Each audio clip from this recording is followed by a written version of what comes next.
The recording started. हाँ हाँ ठीक है sir, good morning again to all of you. अच्छा, चलो सर, तो फिर इक्विटी डेरिवेटिव में हम लोग रिसेंटली फ्यूचर कंप्लीट किए। जिन लोगों का फ्यूचर लाइव क्लास में हो चुका है वो रिवाइज करें, और जो लोग अभी फ्यूचर मार्केट को अभी लाइव क्लास में नहीं कर पाएंगे उनके लिए मेरा एक ही सजेशन रहेगा, या जिनका कुछ क्लासेस अगर मिस है तो वो अभी बैकअप से ले ले, और बाद में जब फिर से लाइव होगा तो उस टाइम पे लाइव क्लास कर लेना। ओके, तो फिर आज क्या होगा सर? आज हम लोग ना थोड़ा सा मूव ऑन करेंगे सर। बहुत मतलब काफी दिनों से सब बड़ा ही इंतजार कर रहा था सर कब चालू होगा ऑप्शन। लेकिन सर फ्यूचर कुछ कम नहीं है, इस बात को भूलना नहीं चाहिए। फ्यूचर मार्केट भी बहुत इंपॉर्टेंट मार्केट है, और ये फ्यूचर मार्केट से ही ऑप्शंस मार्केट को इंस्पिरेशन मिला है। लेकिन हाँ, आज अगर मार्केट का कोई हीरो है ट्रेडिंग पर्पस में तो ऑब्वियसली ऑप्शन मार्केट है। तो चलो हम लोग अभी धीरे धीरे ऑप्शंस की तरफ बढ़ेंगे। एकदम स्टार्टिंग से बात करेंगे सर, हाँ। मतलब कोई गड़बड़ नहीं करेंगे, एकदम स्टार्टिंग से हर एक छोटा छोटा बात समझेंगे कि ऑप्शन मार्केट क्या है, इसमें क्या क्या टेक्निक यूज किया जा सकता है, पॉइंट ऑफ व्यू का क्या खेल है। और जैसे आप लोग शायद सुने होंगे call options contract, put options का मैटर होता है। तो ये कॉल और पुट, ये दोनों चीज किस तरह से काम करता है। अगर मैं एनआईएसएम का जो सिलेबस भी है, एनआईएसएम का एग्जाम जो लोग देंगे उनके लिए भी बोल रहा हूँ, ठीक है। जो नॉर्मली हर किसी को एग्जाम देने का जरूरत नहीं है, आई नो दैट। लेकिन जिनको एग्जाम देना है उनको थोड़ा सिलेबस के बारे में बीच बीच में मैं बता देता हूँ कि भाई आप देख लो कि आपके सिलेबस में क्या है और क्या क्या जानना पड़ता है। बाकी ये रहा, जरोदा का नोट्स को भी मैं यूज करता हूँ, और ये यहाँ से भी आप देख सकते हो। अच्छा, यहाँ पर ठीक है, यहाँ से आप क्या बताऊँ, यहाँ से मैं चर्चा करूंगा क्लास में। लेकिन अगर मैं एनआईएसएम सिलेबस में थोड़ा जाऊँ तो हम लोग इक्विटी एंड डेरिवेटिव्स में future market, forward market, index construction methodology काफी डिटेल्स में पढ़ रहे हैं सर। अंडरस्टैंडिंग इंडेक्स हो चुका है, फॉरवर्ड फ्यूचर हो मैंने चुका है। फोर्थ यस, चैप्टर হবে তাই তো? You can say that it's a fourth chapter, introduction two options. ठीक है, इसमें थोड़ा समय लेंगे सर, क्योंकि यही तो सब कुछ है। तो ऑप्शन मार्केट में समय देंगे। देखो सर, ये इनफ नहीं है सीखने के लिए। ये 12-15 पेज इनफ नहीं है, ठीक है। सीखना है तो डिटेल्स में बात करना है, उससे भी ज़्यादा बात करना पड़ेगा। तो एक एक करके चलेंगे सर कि ऑप्शंस क्या है, chart and chart for options क्या होता है, ऑप्शन ग्रीक क्या होता है, ऑप्शन प्राइसिंग फार्मूला क्या है, प्रीमियम कैसे काम करते हैं, स्ट्राइक प्राइस वगैरह क्या होता है, सब कुछ ठीक है। ऑप्शन चेन को कैसे रीड करना है। फिर जैसे हम लोग धीरे धीरे ये सब बातें सीख जाएंगे ना, इन बेसिक्स ऑफ ऑप्शंस, जैसे बेसिक्स ऑफ ऑप्शंस हम लोग धीरे धीरे ग्रिप अप हो जाएंगे, उसके बाद धीरे धीरे हम लोग स्ट्रैटेजी पे बढ़ेंगे। जो जिसके लिए इंतजार करते हैं कुछ लोग तो सिर्फ स्ट्रैटेजी का ही क्लास करता है। तो मार्केट में ऐसा भी सिस्टम है, सिर्फ ऑप्शन स्ट्रैटेजी का क्लास होता है। लेकिन सर हम लोग तो सर शुरू से लेके एंड तक सीखते हैं, तो मैं कोई शॉर्टकट नहीं अपना सकता। मैं यहाँ पर आपको एक एक चीज बताऊंगा, बेसिक्स भी बताऊंगा, फिर ऑप्शन ट्रेडिंग स्ट्रेटेजी में भी जाऊँ, ठीक है।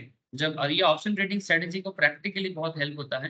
पहले आप कॉन्सेप्ट तो बिल्डअप कर लो, और ये जो ट्रेडिंग स्ट्रेटेजी है दिस बेसिकली प्रैक्टिकल एक्सपोजर, कि आपको ये पता लग जाएगा जब आप ट्रेडिंग स्ट्रेटेजीज करेंगे कि आखिर सारा ऑप्शंस वगैरह जानने के बाद, कॉल पुट का अलग अलग टेक्निक समझने के बाद, आप कैसे ऑप्शन स्ट्रेटेजी को यूज करके अपना डे टू डे ट्रेडिंग को, या फिर ऑप्शन कॉन्ट्रैक्ट में आप अपना पैसा भी कमा सकते हो, और किस तरह से अपना रिस्क मैनेजमेंट कर सकते हो। Risk management in the sense पैसा भी बढ़ेगा। जैसे एक बहुत फेमस एक बंगाली कहावत है कि सांपों ना मरे लाठियों ना भागे।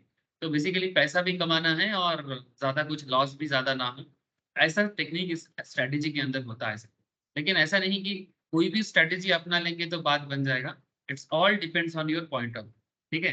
तो आपका पॉइंट ऑफ व्यू कहाँ बिल्डअप होता है?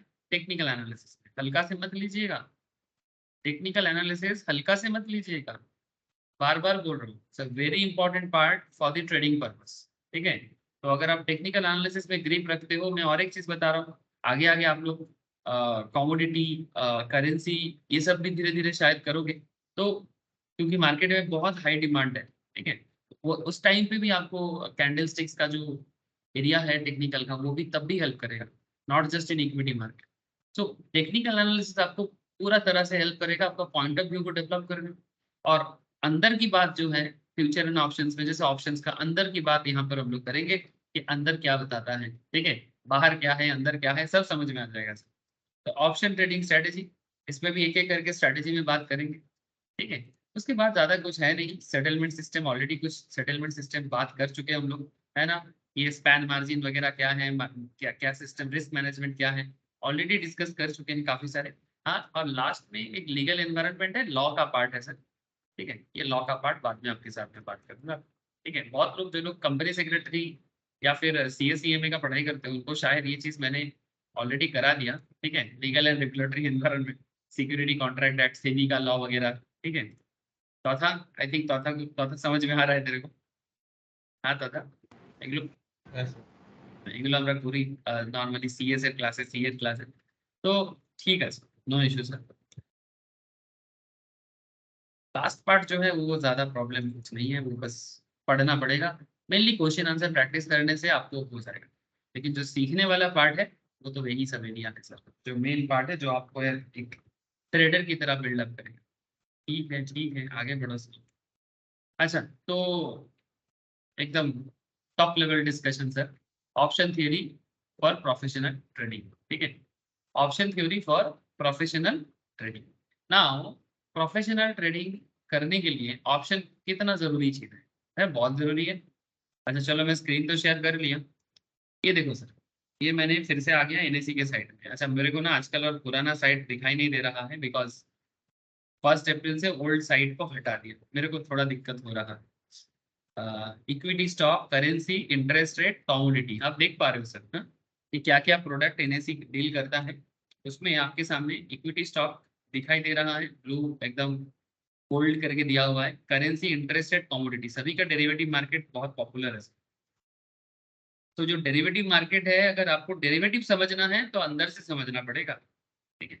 इवन नॉट जस्ट कि आप लोग जो लोग एनआईएसएम कर रहे हो, जो लोग चार्टर्ड फाइनल में है या फिर सीएमए फाइनल में है, सीएस फाइनल में भी डेरिवेटिव के ऊपर पढ़ना पड़ता है, स्पेशली सीए फाइनल में तो डेरिवेटिव एक बहुत ही टॉप लेवल टॉपिक है सर, ठीक है। तो उसमें अगर डेरिवेटिव कॉन्सेप्ट में बहुत ज्यादा प्रॉब्लम होते हैं बहुत लोगों को, अगर अंदर से समझा जाए तो बहुत अच्छा काम करता है। ओके सर, इतना सारा बात काहे करते हो आप? कर देता हूँ नॉलेज के लिए। ऑप्शन चेन, इसको रीड करना बहुत जरूरी है, लेकिन ये सब रीड करना तभी सीख पाएंगे जब हम लोग बेसिक को कंप्लीट कर पाएंगे, ठीक है। कि जैसे मैं एक छोटा सा एग्जांपल थोड़ा सा आपके सामने रखता हूँ, आपको समझ में आएगा कि एक्चुअली ऑप्शंस में होता क्या है। आप लोगों में से बहुत लोग जानते हो, बट मैं, आप जितना भी जानते हो मैं उतना डिटेल्स में कभी बताऊंगा नहीं। शायद आप ज्यादा जानते हो, मे बी आप कम जानते हो, मे बी आप कुछ नहीं जानते, ठीक है, मैं तो यही सोचूंगा कि आपको कुछ नहीं पता। तो इसमें ना, ये देखो एक थोड़ा सा पेल येलो टाइप का है, मतलब पेल येलो मतलब क्या बोलेंगे इसको, मतलब it's not a deep yellow, एक ग्रे टाइप का आपको दिख रहा है। इसमें कुछ प्राइस पॉइंट है, और सबसे इंटरेस्टिंग पार्ट है, देखो आप यहाँ पर एक कॉल साइड है और यहाँ पर एक पुट साइड है, ठीक है। कॉल का भी अपना डिटेल्स दिया है, ठीक है, open interest, change in open interest, recently मैंने आपको फ्यूचर मार्केट में भी ओपन इंटरेस्ट बताया, वॉल्यूम का डेटा है, इंट्रिंसिक वैल्यू है, आईवी क्या है sir, intrinsic value, last traded premium price जो है, ठीक है, चेंजिंग क्या हो रहा है, और आपका बीट क्वांटिटी क्या है, ठीक है, बीट क्वांटिटी क्या है, बीट कितना हो रहा है, आस्क कितना हो रहा है, आस्क क्वांटिटी कितना है, और स्ट्राइक प्राइस, ठीक है। ये सब एक एक चीज समझना पड़ेगा। ऑलरेडी आपको पता है सर फ्यूचर मार्केट के रिगार्डिंग की ओपन इंटरेस्ट और वॉल्यूम का क्या पर्टिकुलर पर्पस है, ठीक है। लेकिन धीरे धीरे आपको यहाँ पर प्रीमियम के बारे में जानना है, स्ट्राइक के बारे में जानना है, और इसके ऊपर बेस करके आपको सटीक ऑप्शन को चूज करना है ट्रेड करने के लिए। और वो भी सेम कॉन्सेप्ट में चलता है, जैसे कि आपको मैंने वहां पर बताया था ना फ्यूचर मार्केट में भी, कि 3 तरह का आपके सामने कॉन्ट्रैक्ट पीरियड रहता है, near month, far month, mid month. Same concept आपको यहाँ पर भी नजर आएगा, ठीक है। तो अगर आप कोई भी यहाँ पर ऑप्शन चेन है, अगर आप कॉन्ट्रैक्ट देखना चाहते हो तो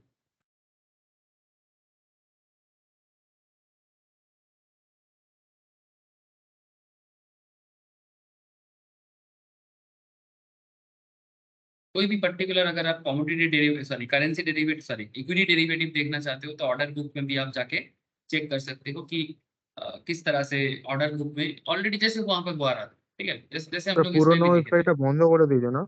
হ্যাঁ, পুরোনো ওয়েবসাইটটা বন্ধ করে দিয়েছি। এটা প্রচন্ড প্রবলেম হওয়া পড়ে।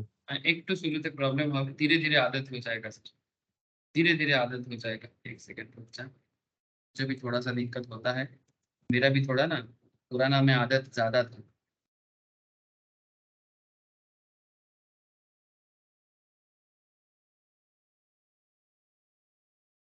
एक सेकंड, इसमें इक्विटी ये रहा डेरिवेटिव्स, डेरिवेटिव में जाके आप यहाँ से चूज कर लो कॉन्ट्रैक्ट, ठीक है।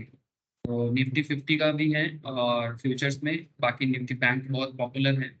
आप ऑप्शंस में चले जाओ, Nifty 50 options, Nifty bank options, stock options. आप इंडिविजुअल स्टॉक में लेना चाहते हैं वो भी मिलेगा आपको, और निफ्टी 50 भी चेक करना चाहते हैं वो भी मिलेगा। मैं स्टॉक ऑप्शंस में जा रहा हूँ।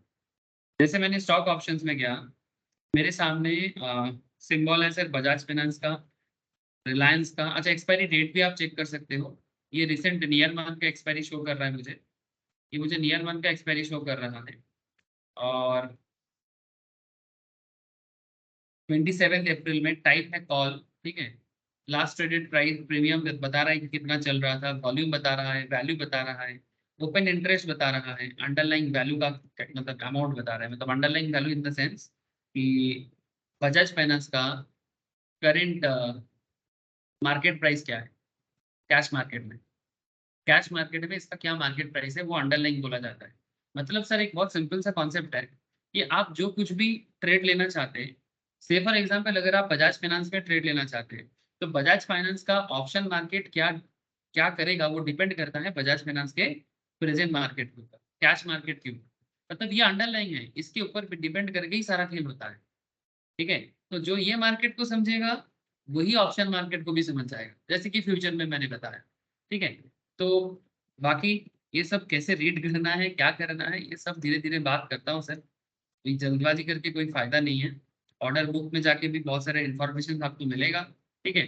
Daily volatility, annualised volatility, implied volatility कैसे कैलकुलेशन होता है, इसका क्या मतलब निकलता है, ट्रेडेड वॉल्यूम का डेटा, ट्रेडेड वैल्यू का डेटा, वीवैफ का, मार्केट लॉट का, ओपन इंटरेस्ट का, चेंज इन ओपन इंटरेस्ट का, change in open interest and percentage change in open interest का। ये सारा इंफॉर्मेशन आपको हेल्प करेगा टू अंडरस्टैंड कि अल्टीमेटली मैं कौन सा स्ट्राइक लूँ, अल्टीमेटली मैं क्या पॉइंट ऑफ व्यू से ट्रेड लूँ, ये सारा चीज आपको धीरे धीरे हेल्प करेगा, ठीक है। तो अभी मैं एक काम करता हूँ, बेसिक्स में जाता हूँ, ठीक है।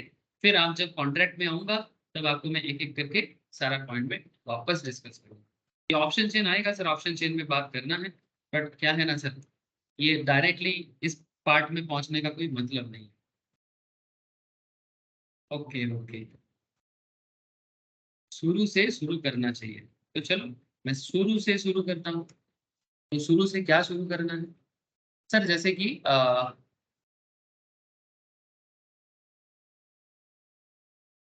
मैं मान के चलता हूँ कि आप सभी कोई एकदम ऑप्शन मार्केट में नया हो, ठीक है, एकदम नए नगुली की तरह, ठीक है, एकदम न्यू है, किसी को कुछ नहीं पता, नथिंग अबाउट ऑप्शंस, कुछ नहीं पता आपको। For this reason we'll start from scratch and slowly ramp up। जैसे कि धीरे धीरे और हम लोग आगे बढ़ेंगे, हम लोग प्रोसीड करेंगे, स्पीड अप करेंगे, ठीक है। तो सर कुछ बेसिक बैकग्राउंड इंफॉर्मेशन से स्टार्ट करना चाहिए। Option market makes up for a significant part of the derivative market. एक इंटरेस्टिंग पार्ट ये है सर, ये जो ऑप्शन मार्केट है इंडिया में, डेरिवेटिव मार्केट का एक बहुत सिग्निफिकेंट पार्ट ऑप्शन मार्केट लेके रखा है, ठीक है। इवन ऐसा देखा जाता है कि मोटा मोटी अगर एग्जैगरेटेड भी नहीं है, लेकिन एक सिंपली कॉन्सेप्ट है, मोटा मोटी डेरिवेटिव मार्केट में 80% ऑफ द मतलब जो डेरिवेटिव मार्केट मतलब करेंसी कमोडिटी सब कुछ लेके, ठीक है, nearly 80% of the derivative traded are options. Even future से ऑब्वियसली फ्यूचर मार्केट का भी अगर मैं बात करूं तो फ्यूचर से ज्यादा ट्रेड ऑब्वियसली ऑप्शंस में होता है। इसका पीछे का मेन रीजन है थोड़ा सस्ता पड़ता है, ठीक है, थोड़ा सस्ता पड़ता है, फ्यूचर मार्केट से भी ऑप्शंस मार्केट में थोड़ा सस्ता पड़ता है, मतलब आप थोड़ा कम अमाउंट में भी कॉन्ट्रैक्ट ले सकते हो। सर कैसे, सब आगे बताते हैं। तो 80% of the derivative traded are options and the rest is attributable to the future। तो अगर मैं ओवरऑल इक्विटी डेरिवेटिव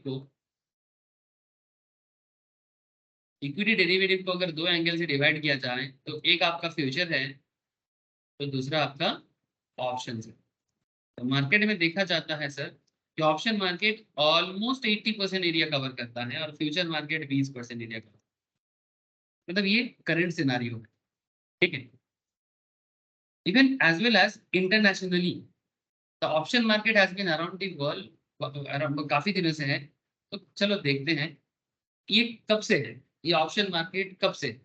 सर ये पहले ना ओवर द काउंटर अवेलेबल होता है, मतलब फिजिकल जो लोकेशन वाइज काउंटर में जाके, जो पुराने जमाने में होता था 1920 से, ठीक है, 1920 से चल रहा है।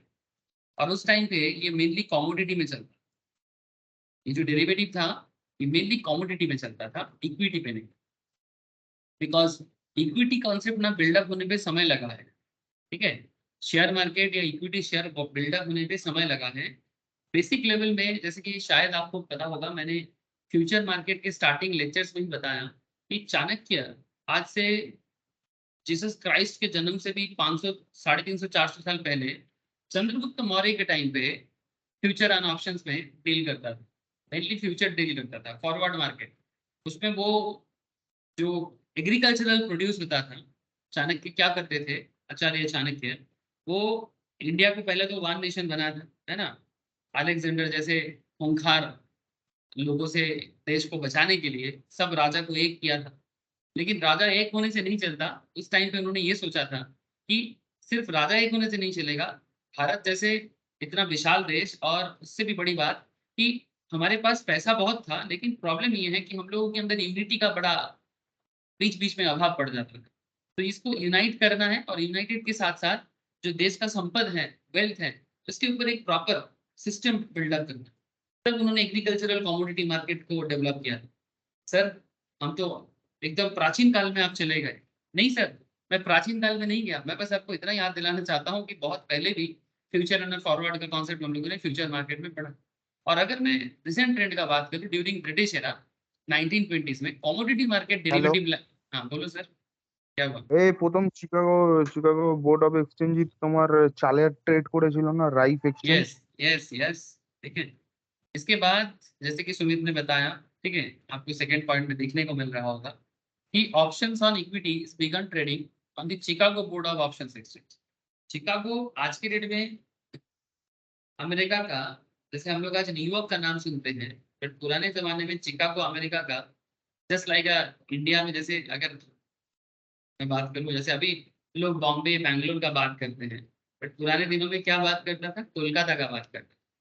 अप टू 1960, 1960 साल तक भारत का, मतलब स्पेशली मैं ब्रिटिश एरा का बात कर रहा हूँ, उससे पहले का बात नहीं, ब्रिटिश एरा का बात कर रहा हूँ। उस टाइम पे कोलकाता का ही नाम सब कोई लेता था, because industrial development, business development, इसका जो ओवरऑल एरिया था वो कोलकाता के पास ही था, ठीक है। तो सिमिलर कॉन्सेप्ट में चिकागो अमेरिका का, ठीक है, एक सबसे पॉपुलर मतलब बिजनेस है, आज भी है, बट आज और भी सिटी डेवलप हो चुका है।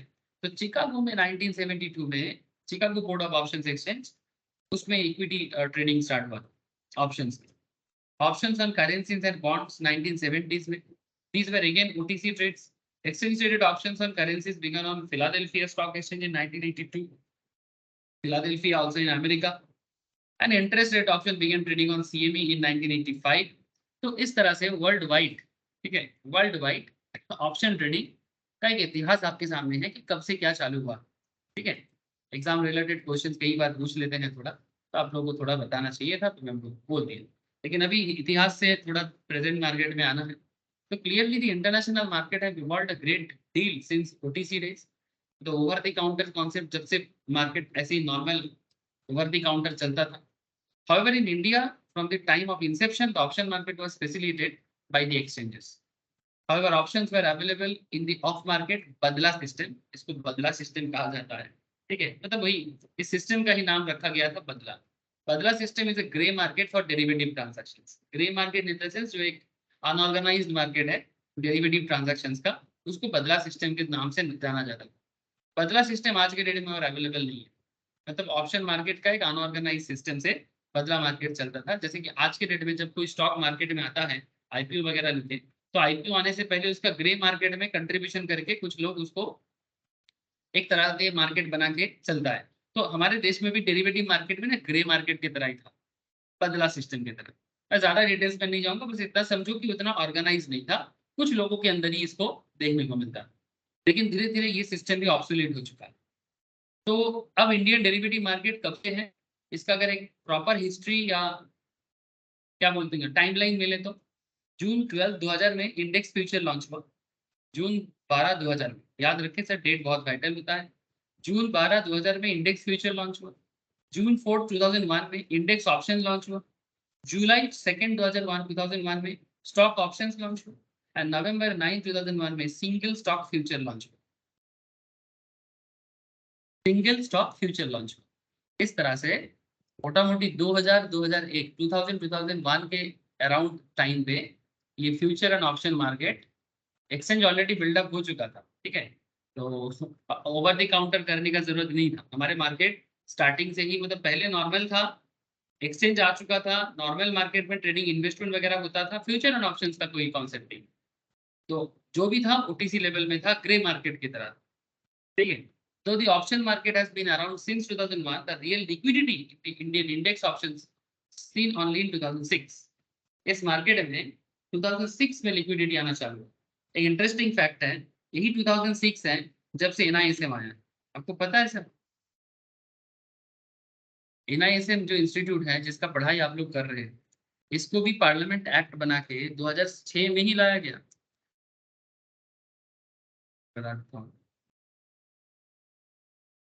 National institute of security market. ठीक है, ये देखो कब बना है, 2006 से ही इस मार्केट में लिक्विडिटी क्रिएट हुआ। मतलब मार्केट में काफी अच्छा लेन देन स्टार्ट हुआ। लिक्विडिटी क्या होता है आप लोगों को पता है, और आप देख सकते हो कि national institute of security market NISM an Indian public trust and also a national apex body for the regulations of licensing of financial market dealing profession in India, along with being the Central Civil Service Staff Training Institute of SEBI. Established in 2006, SEBI के द्वारा the regulator of the security market in India, it is under the ownership of SEBI, Securities Exchange Board of India, Ministry of Finance and Government of India. 2006 national apex body, Mumbai Maharashtra में इसका headquarter है। Parent है SEBI, agency है board of SEBI है, ministry of finance है, ये लोग हैं इनका। सेबी के बारे में, एनआईएसएम के बारे में थोड़ा जानना चाहिए ना, बता दिया सर। तो 2006 में उस टाइम पे पी चिदम्बरम हमारे फाइनेंस मिनिस्टर थे। ठीक है, propose to authorise the SEBI, securities exchange board of India, to set up a national institute of security market for teaching and training intermediates in security market and promoting research. Accordingly, NISM was established in 2006. NISM seeks to add to market quality through educational initiatives.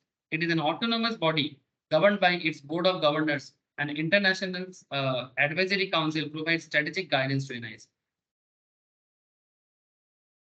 समझ में आ गया sir? ये है basically NISM आने का, NISM पढ़ाने का purpose. मैं इसका इतिहास भी बता दिया आपको कि 2006 क्या वाइटल टाइम है इंडियन स्टॉक मार्केट के लिए। अगर 2006 में ये चीज़ को डेवलप नहीं किया जाता तो शायद आज इंडियन स्टॉक मार्केट और पीछे रह जाता।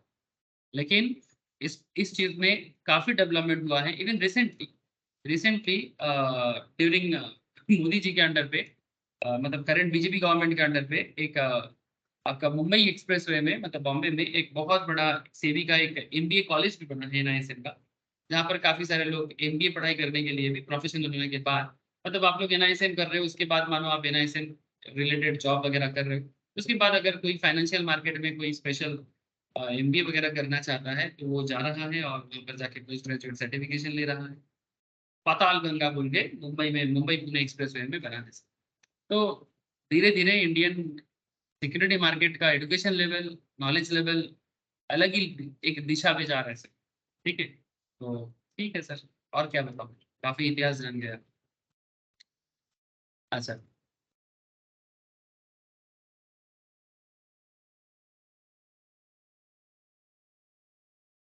अच्छा, और भी चीजें हुआ था 2006 में। देखो 2006 क्या क्या हुआ है। Trading options around that time उतना कुछ था नहीं, बट 2006 से मार्केट में ट्रेडिंग ऑप्शंस चालू हुआ। Spreads were high, getting fills and big deal. However, 2006 में और एक चीज हुआ था, अंबानी ब्रदर्स फॉर्मली स्प्लिट हुआ था। मतलब मुकेश अंबानी और अनिल अंबानी का बंटवारा हुआ था and their respective companies were listed as separate entities. मतलब पहले रिलायंस एक ही था जब उनके पापा थे धीरू भाई अंबानी का। और 2006 में वो भी एक बहुत इंटरेस्टिंग और वाइटल टाइम था कि दोनों कंपनी अलग हो गया और फिर मार्केट में अलग एक लेवल में आ गए सेपरेट एंटिटी के तौर पे। So thereby unlocking the value of the shareholder. In my opinion, this particular corporate event is triggered vibrancy in the Indian market, creating some serious liquidity. However, if you are to compare liquidity in Indian stock options with international, we still have a long way to catch up. मतलब कहने का मतलब यही है कि Indian stock market या Indian derivative market अभी भी इतना लिक्विड नहीं बना है जितना liquid international market like American market already बन चुका है। ठीक है सर, इसके पीछे का मेन रीजन क्या है? सर इसके पीछे मेन रीजन यही है कि इंडिया अभी भी फाइनेंशियल एजुकेशन में उतना भी आगे नहीं आया है सर। हमारे देश में लोग कॉमर्स तो पढ़ते हैं लेकिन कॉमर्स में प्रैक्टिकल एरिया कवर नहीं किया जाता। लोगों को ये सब चीज़ों के बारे में खबर नहीं है और अगर खबर है भी ना तो कोई साहस नहीं जुटा पाता है। इसका मेन रीजन है कि बेस बड़ा ही वीक है सर। एजुकेशनल बेस बड़ा ही वीक है। इतना वीक होने से आपको कैसे समझ में आए? मतलब मैं तो बोलता हूँ कि सर स्कूल के एकदम क्लास 7 8 से 5 6 से फाइनेंशियल एजुकेशन थोड़ा थोड़ा करके स्टार्ट करना चाहिए कम से कम। अगर 5 6 से स्टार्ट होगा तो अभी ना जाके स्टूडेंट जब क्लास 10 पास करेगा या 9 10 में स्पेशल पेपर लेगा, फिर 11 12 आते आते स्पेशलाइज्ड पेपर लेगा, फिर कॉलेज में आते आते प्रोफेशनल एजुकेशन स्टार्ट करेगा। तब ना जाके इंडियन मार्केट में लोगों को पता लगेगा कि क्या क्या होता है। सर कोई कुछ कर क्यों नहीं रहा है? सर कर रहा है लेकिन लोकल लेवल में भी डेवलपमेंट होना चाहिए। मतलब मैं बोलना नहीं चाहिए but there is a big doubt sir कि गलत लोग गलत जगह में बैठ जाते हैं। ये प्रॉब्लम है। मतलब विजनरी लोग नहीं है, लीडरशिप स्किल्स में अभाव है। और क्या बताऊं सर, पॉलिटिकल बातें हो जाएगा, छोड़ो, समय लग जाएगा। जब तक हम लोग सही मतलब सही लोगों को सही जगह में नहीं बिठाएंगे ना तब तक ना देश में डेवलपमेंट होना मुश्किल है। जेन्युइनिटी होना चाहिए कि जिसको सच में कुछ नॉलेज हो ऐसा लोगों को आप स्कूल कॉलेज लेवल में रखो ना, जो एक्चुअल में कुछ जिसके पास विजन है। विजन होना चाहिए, विजन नहीं है लोग, यही तो प्रॉब्लम है। अब जब तक ये सब सिनेरियो नहीं बदलेगा तब तक मुश्किल है। मतलब हम लोग यही लिखते रहेंगे हमेशा कि इंडियन मार्केट अभी भी काफी पीछे है। यस, धीरे धीरे बढ़ेगा। जब से ये यूट्यूब वगैरह आया है थोड़ा बेहतर हुआ है। बट सर यूट्यूब के थ्रू से आप कितना बेहतर कर सकते हो? यूट्यूब अच्छा भी है, यूट्यूब बुरा भी है। ठीक है, यूट्यूब अच्छा भी है, यूट्यूब बुरा भी है। मतलब अंदर से एक बेस लेवल से स्ट्रॉन्ग करना एक अलग चीज होता है। चलो ठीक, स्पेशल एग्रीमेंट का बात करते हैं। Two types of option are there. एक होता है कॉल ऑप्शन, दूसरा होता है पुट ऑप्शन। सर कॉल और पुट क्या है ये दोनों चीज? एक एक करके बताएंगे सर, एक एक करके बताएंगे, एक साथ दोनों को लेके कुछ नहीं करेंगे। जब भी हम लोग ऑप्शन चूज करते हैं, कहाँ चला गया मेरा ऑप्शन चेन, एक सेकंड में ले लेता हूँ।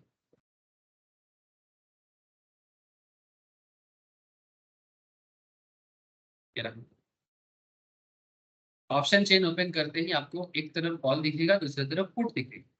तो ये जो ऑप्शंस में कॉल और पुट का कहानी है ये क्या है सर? बहुत जरूरी बात है, बहुत जरूरी। फेस अगर गड़बड़ हो जाएगा मुश्किल हो जाएंगे। तो फिर आप लोग एकदम शांति दिमाग से, एकदम शांत दिमाग से बात को समझो। Sir you can be a buyer और सेलर ऑफ दीज ऑप्शंस। आप कॉल ऑप्शंस भी बाय कर सकते हो, कॉल ऑप्शंस को भी बाय कर सकते हो, सेल कर सकते हो, एंड पुट ऑप्शंस को भी बाय एंड सेल कर सकते हो। You can be a buyer और seller of these options based on what you choose to do. The profit and loss profile changes। और कॉल और पुट के बाई और सेल या फिर पुट के बाई और सेल इस पे डिपेंड करता है कि आपका profit and loss account positive होगा, आपका पीएल अकाउंट में जो नेट प्रॉफिट शो करेगा वो पॉजिटिव प्रॉफिट होगा कि नेगेटिव प्रॉफिट होगा। ये डिपेंड करता है कि what you choose. Of course, we will get into the PL profile at much later stage, obviously. But for now, understand the call options. In fact, the best way to understand the call option is to first deal with the tangible real world example. अगर आपको call को समझना है तो सबसे पहले ना कुछ टैंजिबल चीजें देखते हैं। ऐसे स्टॉक मार्केट में जो हमें कॉल ऑप्शंस पुट ऑप्शंस देखते हैं, ये टैंजिबल चीजें हैं कि इंटैंजिबल चीजें?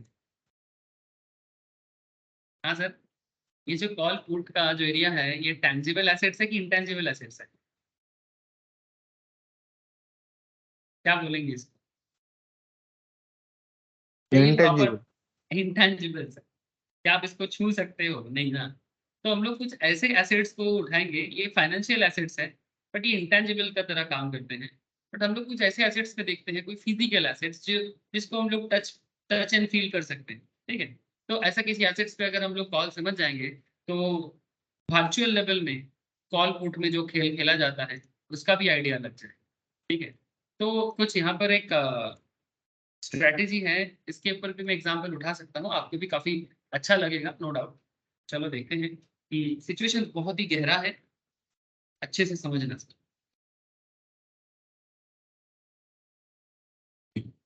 धीरे धीरे डीप डाइव हो जाए। Tangible real world. So once we understand this example, we'll extrapolate the same stock market. So let's get started. तो पहले आप रियल वर्ल्ड एग्जांपल्स में देखो, उसके बाद हम लोग वर्चुअल वर्ल्ड में स्टॉक एंड कॉल में चले जाएंगे। तो एक सिचुएशन बनाते हैं आप, ठीक है। मान लो दो दोस्त है, यहाँ पर नाम दिया है अजय एंड वेनु, ठीक है। ध्यान से सुनते हैं सर अजय वेनु का कहानी, या फिर आप अपने बीच में भी कहानी बना सकते हो। Say for example Sumit and some, ठीक है। किसी को भी ले लेंगे, कोई दिक्कत नहीं है, सुमित एंड विश्व, ठीक है। सुमित और विश्व के बीच में भी, दो दोस्त के बीच में भी कॉल ऑप्शंस का ट्रेड हो सकता है। कोई भी पीयूष के साथ चौथा को जोड़ सकते हैं, किसी को भी जोड़ के काम कर सकते हैं। जस्ट ट्राई टू अंडरस्टैंड हो क्या रहा। तो गुड फ्रेंड्स के बीच में क्या सिचुएशन बन सकता है कॉल ऑप्शंस के लिए, आप थोड़ा ध्यान दें। सर बात ऐसा है कि जमीन को लेके, इट्स अबाउट लैंड, ठीक है। Ajay is actively evaluating an opportunity to buy 1 acre of land that Venu owns. Sir बात को समझे, अजय जो है वो अपॉर्चुनिटी ढूंढ रहा है 1 एकड़ जमीन बाई करने का, जो जमीन किसके पास है? भेनु के पास। तो बेसिकली जमीन का ओनर अभी कौन है? भेनु है। Current owner of the land जो है वो भेनु का जमीन है 1 एकड़ का, और अजय बेसिकली क्या चाहता है? उसको बाई करना चाहता है। तो लैंड इज वैल्यूड 5 लाख, जमीन का दाम बन रहा है मार्केट में 5 lakh. Ajay has informed that in the next 6 months, a new highway project is likely to be sanctioned near the land that Venu owns. तो अजय के पास खबर है, अजय के पास खबर है कि जहां पर वेनु का जमीन है उसके साइड से हाईवे निकलने वाला है। क्या निकलने वाला है सर? हाईवे। ऐसा मुझे एक खबर है कि हमारे वेस्ट बंगाल में एक न्यू हाईवे बन रहा है सर। ये बनारस कोलकाता हाईवे, आप लोग खबर है? कोलकाता बनारस रूट। जी सर। हाँ सर। जी सर। ये कहाँ से बनेगा? बनारस कोलकाता हाईवे, इसका रूट आ चुका है, 610 किलोमीटर का रूट है। ये आपका national highway authority of India का, ये अगर हो जाएगा ना, बात ही कुछ और बन जाएगा सर। वाराणसी से चालू होगा, उत्तर प्रदेश से, जो एकदम कोलकाता तक आएगा, झारखंड रांची होके, और एकदम जीटी रोड के पैरेलल में आएगा, ठीक है। और इसका नाम दिया जाएगा एशियन हाईवे 1, ऐसा कुछ सुन रहा हूँ मैं। और ये इसका रूट मैप आपको दिख रहा होगा, ऑलरेडी प्रपोज्ड हो चुका है, पैसा भी सैंक्शन आई थिंक हो चुका है, और इसका रूट मैप दिया है यहाँ पर, कहाँ कहाँ से बनेगा नहीं बनेगा। ये मैं अभी जस्ट दिखाने के लिए दिखाया आपको, ठीक है, कि एक्चुअली क्या करना चाहता है। बिहार में कितना है, यूपी में कितना है, फिर झारखंड में, फिर बंगाल में। तो इस तरह से जब भी कोई रोड हाईवे बनेगा, 4 लेन 5 लेन 6 लेन का हाईवे जब बनता है, तो आसपास के एरिया का जमीन का दाम बहुत हाई लेवल में, कंपाउंड लेवल में बढ़ जाता है, टॉप लेवल में बढ़ जाता है। तो कहने का मतलब ऐसा है कि रोड जब बनेगा ना, तो रोड बनने के बाद उस पर एक अलग ही बात आ जाती है। उस एरिया का डेवलपमेंट, जैसे नॉर्थ ईस्ट में अगर आप देखोगे, हम लोग अरुणाचल प्रदेश चले जाएंगे बाई ट्रेन, हम लोग मणिपुर त्रिपुरा जा सकते हैं बाई ट्रेन, जो रिसेंट गवर्नमेंट ने काफी डेवलपमेंट किया है, इसमें तो कोई दोहराई नहीं है। नॉर्थ ईस्ट इतना डेवलप, काफी बेहतर जगह है सर घूमने के लिए भी और प्राकृतिक संपदा से भी। लेकिन नॉर्थ ईस्ट इतना दिन से इंडिया के अंदर रह के भी वो डेवलपमेंट नहीं देख पाया, लेकिन अभी नॉर्थ ईस्ट देख पा रहे हैं, just because of proper transporting system. और ट्रांसपोर्टिंग तो सर वे ऑफ लाइफ है, मतलब लाइफ लाइन है सभी चीज का।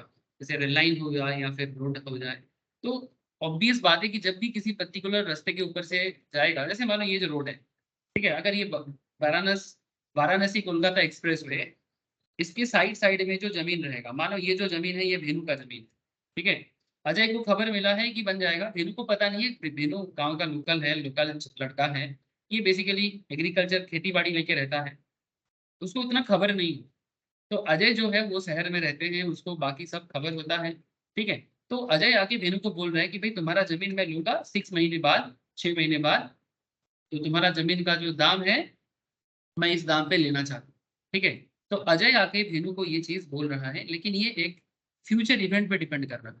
Hello, please tell me sir, ये जो अजय का जो जमीन खरीदने का बात है, अच्छा ये रास्ता बना नहीं है, प्रपोज्ड, हाँ प्रपोज्ड है, अभी भी सरकार ने बनाना स्टार्ट नहीं किया, मैं ऐसा मान के चल रहा हूँ, ठीक है। अगर मुझे एग्जैक्टली नहीं पता कि काम चालू हुआ कि नहीं है, बट मैं ऐसा मान रहा हूँ कि प्रपोज है, कब होगा पता नहीं, पर खबर है कि हो।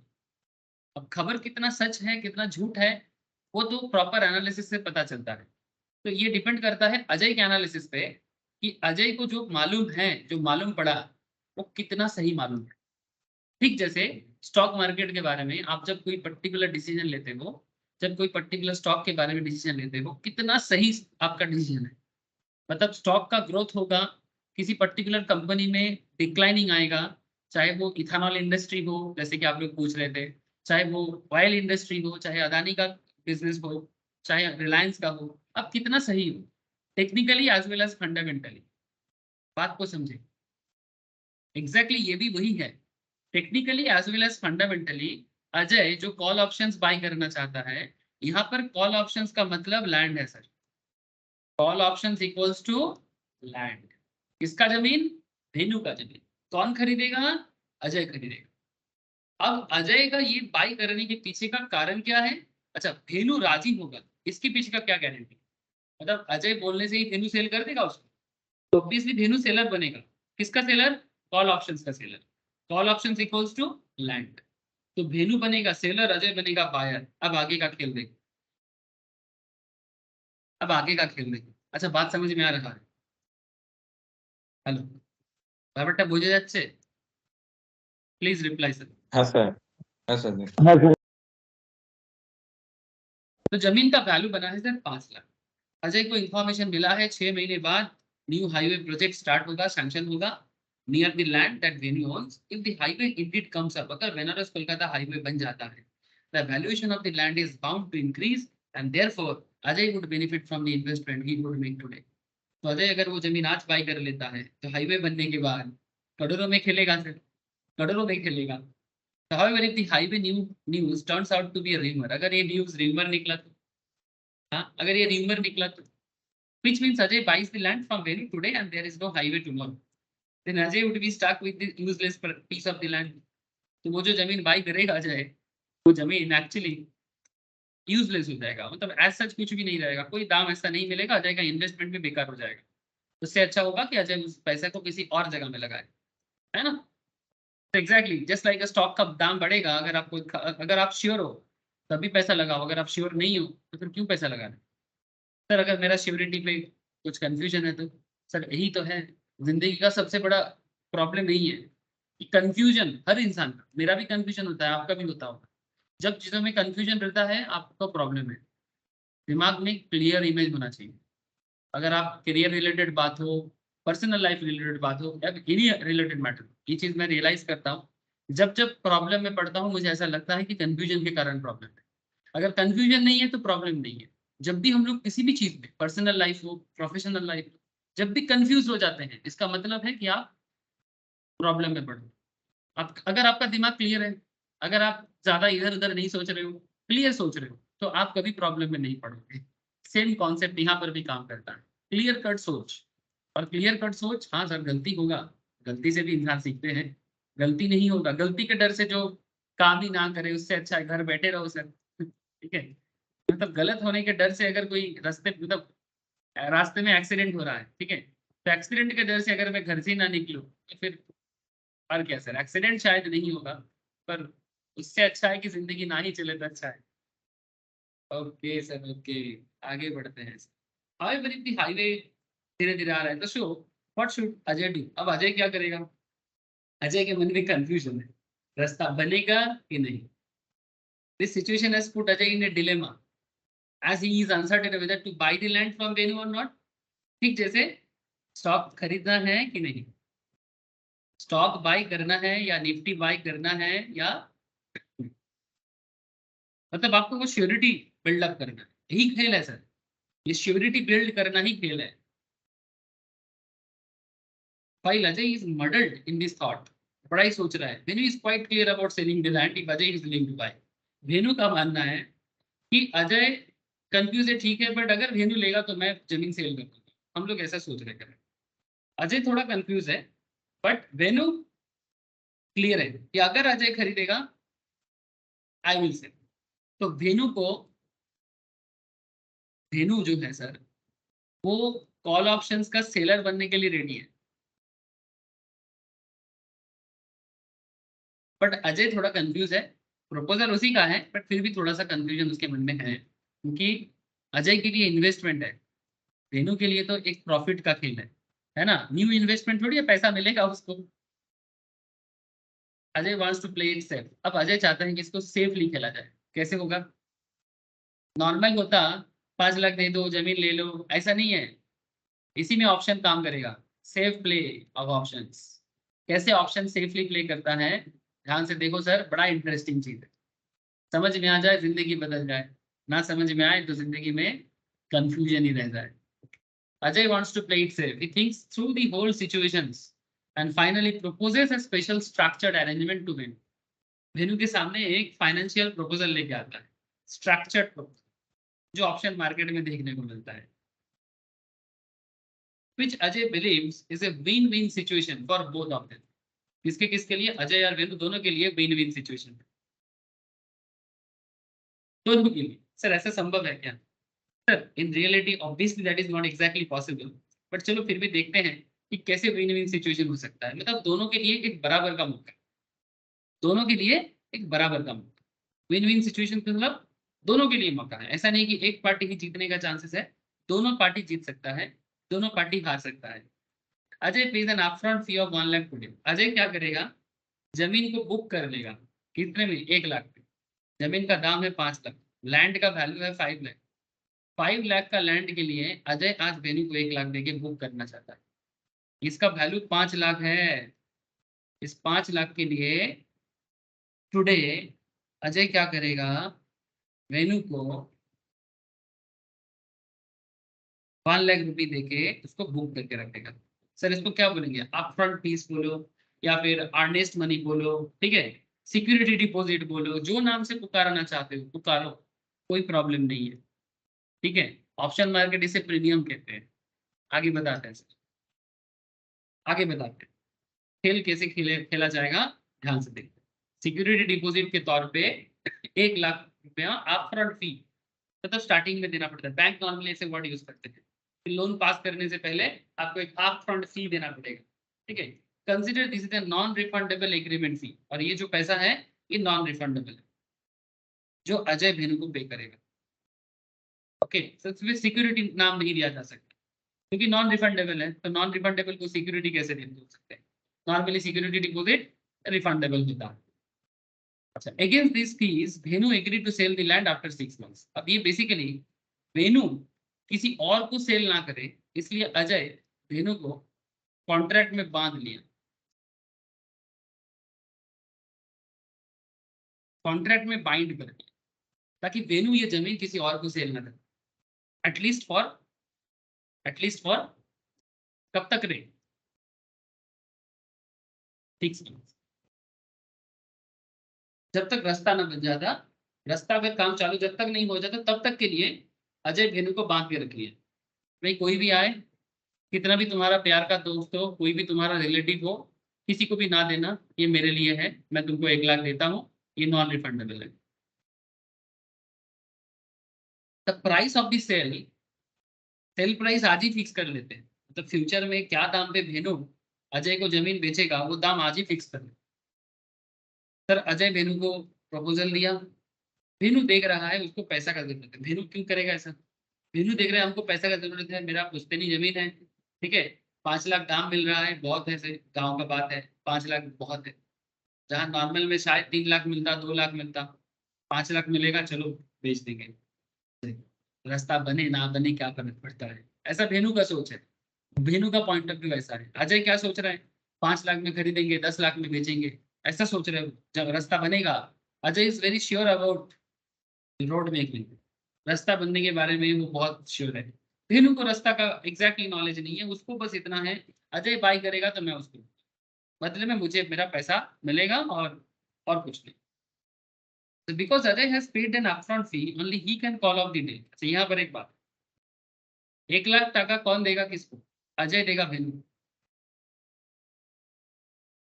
तो जो पैसा देता है ना, कॉल वही करता है, डील का कॉल वही करता है। तो he can call off the deal at the end of the 6 months. मतलब कॉल, डील का कॉल मतलब कि 6 महीने बाद क्या करेगा, मतलब जमीन खरीदेगा कि छोड़ेगा, ये डिसीजन अजय के ऊपर डिपेंड करता है, भेनू के ऊपर। क्यों? क्योंकि भेनू ने अजय को कोई पैसा नहीं दिया, बुकिंग तो अजय ने किया, तो फिर डिपॉजिट अमाउंट अजय ने भेनू के पास रखा, तो डील को कॉल ऑफ करने का राइट, ये जो कॉल राइट है, ये किसके पास होता है? ये बायर के पास होता है। Currently Ajay is the buyer, propose buyer obviously, लेकिन भेनू ये कॉल नहीं ले सकता। क्यों? क्योंकि भेनू ने पैसा लिया है, दिया नहीं।